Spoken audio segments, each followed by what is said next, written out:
Hey everyone, and welcome to another episode of my Let's Play World of Tanks here, and I figured I'd address a few little rumors that I came across, surfing the internets and looking at the World of Tanks stuff. And first and foremost, it's apparent that the 8.7 patch, which is coming up probably in about another month and change, so we'll see the 8.6 patch coming up in another week or two here, but as for the 8.7 patch, we're looking at this probably coming out end of July, if not a little bit into August, probably more likely into July, and I'd say into July. Anywho's, so it's looking like it's either going to be an 8.7 or 8.8, that the British artillery will be the releases that they're going to have, and for those, we're looking at what looks like a universal carrier with a artillery piece for the tier 2. It looks like a sexton is not going to be the tier 3 premium that it was allegedly going to be initially. Now it's going to be, and I love how I get a shot there that just cruises and does nothing. It's actually going to be just a standard tier 3 to basically be a tier 7 with a different gun, the 25 pounder as opposed to the, I don't remember what it is. But needless to say, the sexton's actually going to become a normal tank as opposed to a premium tank. So the tier 4 is going to be, they really haven't said, just some very early SPG. It's going to be a birch gun. I'll tell you actually what all the British stuff, what their whole spiel is as soon as I run through the list. And then tier 5 is the Bishop, which is basically a Valentine gun carrier with a, Valentine with a 25 pounder on it. So nothing too spectacular there. And then I didn't see any information about a tier 6, but a tier 7 looks to be very similar to the T12, I want to say, with a T4043, kind of a hybrid of the two almost. But it's looking like that's coming up that way too, and they're all really non-standard shell sizes. I mean, you have like for the Bishop, you're looking at 114. For the tier 7 one that I just mentioned, it looks like you're looking at a 139mm round. And then the tier 8 is looking to be something like it's a FV class of chassis. So an experimental SPG there. That's a 152 cannon on that. The tier 9 is looking like it's a Centurion by the looks of it and by what the reports are. That's of course a 182 doing 1750 damage. And then the tier 10 is a, looking like it's probably going to be another FV chassis. Supposedly it's the FV4005. And here's the biggest round that there is in World of Tanks to date.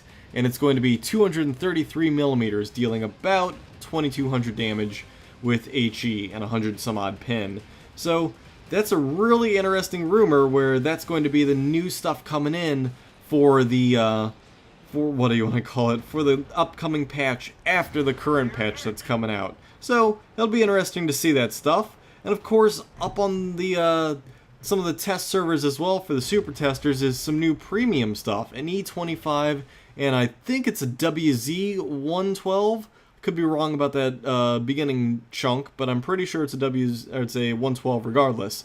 And the E25 is basically a crazy, very fast Hetzer, probably with a, instead of rocking the 105 or something, it's probably going to be running a L70, so I'd imagine that'll probably be a tier 6, and it will be probably in line with the Panzer IV's and the, what is that thing that they currently have now, the Dicker Max. So I'd imagine it's going to be very similar to the Dicker Max. The Dicker Max is of course the gun depression, whereas the Hetzer, the E25, is probably going to be rate of fire and speed that benefit it. Well, before I forget though, and before this battle concludes, the whole stick of the what do you want to call them? The British SPGs is going to be the fact that they're going to be running a very good turret traverse for their SPGs. So it's not going to be about, damage or rate of fire or anything like that. It's going to be the simple fact that it is a bunch of turret traverse upwards of 180, or I think it increases from, little bits 45 degrees all the way to 180. So that's really going to help track targets, if nothing else, because then you don't have to worry about, your whole tank moving and then you're resetting your entire reticle and having to wait for it to wind in. It's going to be a lot easier to deal with. It's going to be very narrow, very tight, because you're sweeping the whole length of that turret traverse. It's not going to, spread out. It'll still spread out, but not nearly as much. So that's really cool that's what's probably going to come in. Well, let's go ahead and take a look at the stats of this game, and then I'll go ahead and talk about a major thing that's coming up that a lot of us have probably already seen, but looking like that may or may not change. Pretty good game there, running the Ferdinand, getting a steel wall there, and a lot of hits and a lot of damages, and then a lot of kills. Ended up with 3,200 experience and about 54,000 credits. So not a bad match at all. I like how I cannot read right now. I'm tired and it's only 10 o'clock at night. Oh, my neighbors are terrible. I'll have to tell you guys about them at some point in time. The ones who live above me. Yeah, that's the joys of living in an apartment when you live on the middle level, not the top. So if I ever recommend anything, live on the top level. Anyway, back to the task at hand. I'll save that story for a different day. I'm pretty good at storytelling, can you? It's I have the gift of gab, I guess, but not exactly. Anyway, need to stop getting distracted. Where was I? This tank. Yes. So taking on quite a few people there, making a few little crazy moves towards the both the sandwich ends of the game there, coming out at the beginning, kind of just running into that M6. Of course, he didn't really stand a chance against me, but if something was, protecting him, then I would have had a lot of trouble. Otherwise, going against all those tanks coming around that bend, pretty much putting myself as a roadblock before they could get to the guys who were capping. That was kind of the important part for me at the end there. Of course, crushing all of them and getting lucky all my support came in right at the right time to help me kill off everything and help, because otherwise I was taking a lot of hits and a lot of damage. Definitely needed the support that I got there at the end. I would not have been able to do it without him. So we take a look there at the personal score. Not too shabby at all. Hitting 93 percentile, or 93% rather, and I will take it. So we'll look at the team score here, and we see that I am on top with 3,500 damage, doing some stellar moves there. My teammates in the form of Farmpunk and Gilly sweeping up right behind me. Of course, Farmpunk was helping me out with his T-44, and Gilly came around, as we saw at the towards the end there, where he just came right behind that one tank and just leveled him with his T-28. So, not too shabby there. Had quite a few people alive, only losing, 4 tanks there? So sadly, lost them, but wasn't bad at all. We did fantastic. I was topping out on the damage charts there for sure. Anywho, we're going to take a look at the detailed report, and we see that 15 shots fired, 14 hits, not too bad. Could have gotten 15 out of 15, but, sometimes it's not 8.6 yet. That's all I gotta say. That's story of my life lately has been it's not 8.6 yet. So, taking 15 hits for very close to 3,000 damage, making a decent amount of credits. So, there we go with that battle. Let's hop into another battle here, and I will cover some more little bits of rumors here and there as we touch on that one. Alright, so before I get into the topic at hand, I noticed that I kind of forgot to talk about the WZ-1112, or whatever it's going to be called. And it's kind of like an IS-6/IS-2 used on the Chinese premium. So imagine something kind of similar to an IS-6, but more like a IS-2, but premium. And for the Chinese. And there you go, there's a WZ-112. Or is it WZ? Whatever the heavy is. It's going to be a heavy. It's probably going to be a tier 8. So, it'll be, I'd imagine it'll be pretty cool. I'm not too sure how it will lay into the fold, but I'd imagine it's pretty much on par with all the other tier 8s. It's not going to have the damage output nearly as much as the T-34. It's not going to be as accurate as the Luva. It's probably not going to be as crazy fast firing as the what do you want to call it, the JT-88. So I'd imagine it'll fall somewhere in between. Don't really have any information on it other than the name, and I've seen a picture of it. That's really about it. So on to the thing at hand, which is my Super Pershing. And why am I talking about it? Because Wargaming announced they are actually going to be tweaking it. I'm using that loosely and with air quotes that you guys cannot see as I don't have a face cam on. Even though I have a nice lovely webcam right here, I should probably, yeah, one of these days. Maybe I'll do it for, I don't know, maybe if I do another series, not World of Tanks, but something else, maybe my company heroes. Anyway, again, getting distracted here. So, the Super Pershing is going to be tweaked. And how are they tweaking it? Well, they're going to actually talk about limiting that front armor right there, that like pointing so you can't actually see it, but basically the whole armor. They're talking about reducing it by about 25 millimeters. That doesn't sound like much, but when you think about it, it really only has 102 millimeters to begin with, so you're knocking it down to 75, and that's mostly because of the angle of deflection that the armor is sitting at. So their two options are to change the thickness, which is what I believe they're trying to do, or change the angle of deflection on it. And that's the biggest problem, is a lot of shells are bouncing off it right now, and it's actually causing quite a stir that's happening. So, now that's the plan. They're actually going to allow people, if they so choose, to sell it back for gold, if they do not like the changes, if they've already owned the tank. And so that's what a lot of people are... It's going to require a little bit of testing to see how you like it, to see if it suits you, and if it still is, anywhere as decent as you would once imagine it being and as you had hoped it being. So, with that said, it's going to be kind of a bumpy road to see if it's still even viable, and if it's, if it can still do some decent bouncing, because, I mean, the gun on this thing is not exactly the best. It's 170 pin, and it's at best 240 damage, well, it's average, quote-unquote, is 240 damage. But I've noticed I have very good struggles getting this gun to penetrate anything. So it's, if you decrease the armor, it makes it more likely that it's going to not be able to survive to do the damage it needs to do. And on top of that, it's really not as bad as you think. A lot of people now know, like, the weak spots on it, know exactly how to counter it, and know what to do to deal with it. So, if we, hold on.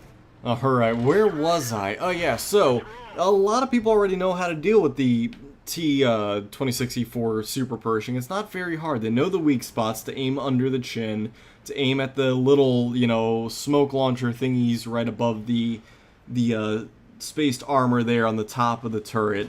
And if you have a large enough pin, you can just go right through the front, no problem anyway.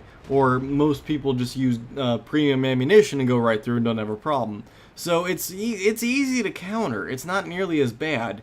And actually, it's been tested currently, and a lot of people have said that with the reduced armor rate, it becomes a very, very difficult tank to make, work. That it's very weak once you reduce that, and things just go right through it, no problem at all.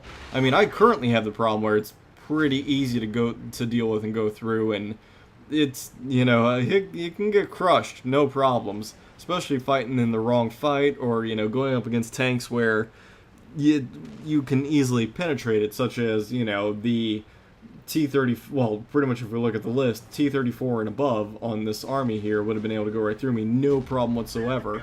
And then anything else with an accurate enough gun can easily go through the cheeks of this thing, or right through that little canister thing up on the top and continually go through there. So, lo and behold, it's not as, super powerful as you would think, and pretty easy to go through. If you're a tier 7, yes, I can understand it's not going to be easy unless you get to the side. But the trade-off is the cannon on the thing is not very fantastic at all. It's, yeah, it's a little bit fast-firing at about 6 or 7 seconds. The damage on it's mediocre, and the accuracy's pretty good. But overall, I mean, the pin's nothing fantastic. I'm just relying on the simple fact that the guys are facing the wrong side of me. I just generally know where to aim. And of course I carry around gold ammunition because I know that sometimes I have to go through that, I'm not going to be able to, like the Synth. So, if played properly, there'd be no way I can go through that Synth, especially his turret. Probably his hull's not a problem unless he angles it. But it's just one of those things where I believe the nerf to it is going to hurt it way too much. It's going to make it ineffective. As you see here, I'm actually loading up premium rounds so I can deal with the Centurion, because I've noticed that it's, that front armor is a little difficult to go through. So, it's the what was this thing? The Super Pershing is not necessarily the evil beast that it is made out to be, and so they've actually, I believe, from what I've read and heard, is that they've actually tested it on the Russian servers, and that it has become absolutely horrendous with the lower armor or the lower deflection rating or angle. And so it actually becomes a difficult tank to use, very easy to kill, just not a good tank at all because it cannot sustain hits like it used to be able to, and it really becomes not very good at all. Nothing spectacular. It has no ability to stand up in a fight at all. It just cannot take a hit through the front. The only benefit is the turret at best. And so that really hampers it, really changes it up, especially for the speed that the thing has, the penetration that it has. It needs that front armor that otherwise it would not be able to compete at all. And so that's a lot of things that the Russian testers are noticing, and so they actually kind of stormed a fit about it. And because of that, it's actually rumored, and of course take this along with everything I've said in this episode with a big, huge mountain assault, that they are not going to end up nerfing it, and the end result is they're actually going to leave it alone instead of nerfing it and reducing that armor value. It's now going to be just normal, and they're just going to leave it as is instead because it was too much of a nerf. It made it too unusable, and so why these two are actually ignoring me is beyond me. Oh, because they have to reset. Got it. So in the meantime, while they reset, I'll just kill both of them. Cool, no problem. So, bouncing off the side of an IS, go figure. But yes, anyway, where was I? So, apparently the new thing is that they're going to actually not nerf it. I hope against all hope that that is the case and that they do not nerf this tank. It is not that bad. I think it's, if they really needed to reduce the armor by 5 to 10 millimeters, reduce the deflection by just a bit, little things, because it is a little too much what they were asking, and apparently it really damaged it and made it unplayable. So I'd hate to hear that, and I'd hate to see a mass selling off of the Super Pershing like they're offering if they do go through with it. So we'll have to see how it turns out. We don't know yet, but we'll see what happens. So hopefully that rumor is true. Now, another little rumor before we get to the end of this battle, so hopefully I can get this in here quick, is that potentially, and I doubt this one because this is going to be really graphic intensive, is that they're going to introduce like a havoc physics that little bits and pieces of your tank can get blown off. So the side skirting can get taken off, unlike the Panzer IV or the Stug or things like that. The front turret armor on this thing, on the Super Pershing, can get blown off. Just they'll introduce another layer of physics where your tanks can sustain damage and thus lose armor rating because of it. So any sort of spaced armor can get damaged and taken off, reducing your armor value. And of course the magical camo of this tank right here, exactly as Mike pointed out, because I was basically up on top of him. But that's just how artillery is sometimes. So I would like to see that in here, but that would make the game very, very intensive processor-wise, and I don't think people would be able to play with it. And then finally, the other rumor is, of course, the garage battles. They have no idea. From what I read, implementing them is going to be very, very difficult, and they're not too sure how they're going to do it, because they don't want to have it where, the beginnings of like War Thunder, where it was everything against everything. There was no sort of delineation between tiers. And so hopefully with World of Tanks, if they do implement it, they do get some sort of a tiering, but even then, that could be really, really difficult, because you don't want to bring in, 2 tier 1s to a tier 10 battle and screw everybody because you have 2 guys running only tier 1s, and then that's 2 guys worth of tier 10s that you don't have. So I'm not sure how they would do garage battles. I'm sure it would have to be almost like a company level sort of thing. It would by no means be the standard click the battle and go. It'd be cool if they did it as like a platoon or a super platoon, like 5-man on 5-man.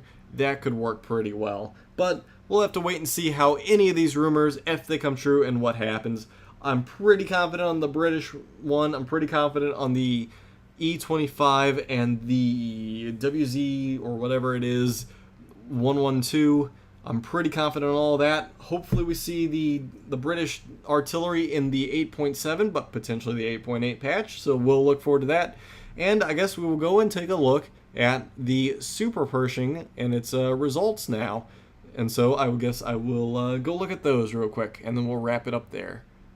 First and foremost here, I ended up getting a mastery on this tank. So I got Ace Tanker. So pretty good achievement there with this tank, getting 105,000 credits. Great little wrap up there, and right about 2,000 experience. By the way, that was undoubled 2,000 experience, so not too shabby at all. Ended up getting Steel Wall as well. So imagine if I had gotten that double, I would have had 4,000 experience, and I ended up getting a crap ton of credits. I'm not gonna lie. So hitting taking care of quite a lot of people there. Only killing 4, but still doing damage to quite a few others, and dinging off 1. What can you do about that? So anyway, not a bad little match there. Yes, well, again, I talked about the whole Super Pershing might get nerfed. I really hope it doesn't. So it allowed me to get Steel Wall because I played it right. I took a bunch of hits to the front plate, didn't get any other issues. Let's go ahead and take a look at the team score from that to get a little more information. And from there we see that the JT outdamaged me by about 1,000, but I still did a pretty good chunk of damage there with my 3,300, and I also ended up getting, top experience by the look of it on our team. Oh, on the entire group, but on our team. So I really feel that I did pretty well with this tank. I actually ended up getting, I'm surprised I got the mastery on it. I was impressed and happy I was able to do that. So not too shabby there, coming in, of course, second place for damage. First place for, experience. And we'll look at the detailed report, and we see that I ended up firing 31 times, only hitting 25, and of those 25, 16 went through, mainly because I swapped to the premium shells, because, I'll tell you what, that main cannon, it has trouble penetrating anything that's high up in the armor values. You really do need to swap to some premium rounds if you intend to go through some things, especially even at tier 8, you're going to struggle. It's a good bully for tier 8 mediums, tier 7s in general, but anything like a tier 8 TD, tier 8 heavy and above, good luck. It's not exactly the best tank or most suited for it. But overall, not a bad little battle at all. As you can see there, I bounced 12 shots and ended up taking about 6,300 damage. So I did very, very well there, and the Super Pershing does stand up to its typical mantra of being able to absorb a lot of damage and deflect quite a few shells, which it did, but keep in mind, I was very low in health, and that was only 12 rounds that hit me. So, with that said, it could have easily been a kill. It's nowhere near what I was able to do before with the KV-4 or with even the IS-6, but I mean, as I said, a lot of people know the weak spots, how to go right through it. I honestly do not think that this tank warrants a nerfing. Maybe potentially just a little, but nowhere near the extent of what they were talking about. And by all reports that I heard and read, it really devastates this tank, and it would clearly, if I found that holds true and they do end up nerfing it, that playing it and finding out I don't like it, I will gladly sell it back for the gold, and I really don't want to. I really want to keep it and like it, but we'll have to see what they do. I really hope they keep it. I don't feel it needs the nerf at all. Everyone might have their own opinions on it. Of course, everyone's entitled to them, but my opinion is I think it's fine as it sits right now. I really don't want to see it get hit with a nerf, so we'll have to see what happens there. So from there, I had something else I wanted to say, and now I can't remember. So I covered the incoming British tanks whenever they're going to come in. I covered the premium tanks when they're going to come in, and I covered the Super Pershing's nerf. I also covered the small minor things like the garage battles and the Havoc physics. I honestly can't think of anything else that I wanted to say. I know that I was going to say something else, that's the problem, and now it's going to eat at me. Oh well, is what it is. So anyway, I want to thank you guys for tuning into this episode of my Let's Play World of Tanks. I hope you guys enjoyed it, and I will catch you guys in my next video, and hopefully I'll remember what I'm going to say at that point in time instead of right now. So thanks guys, and I will catch you then.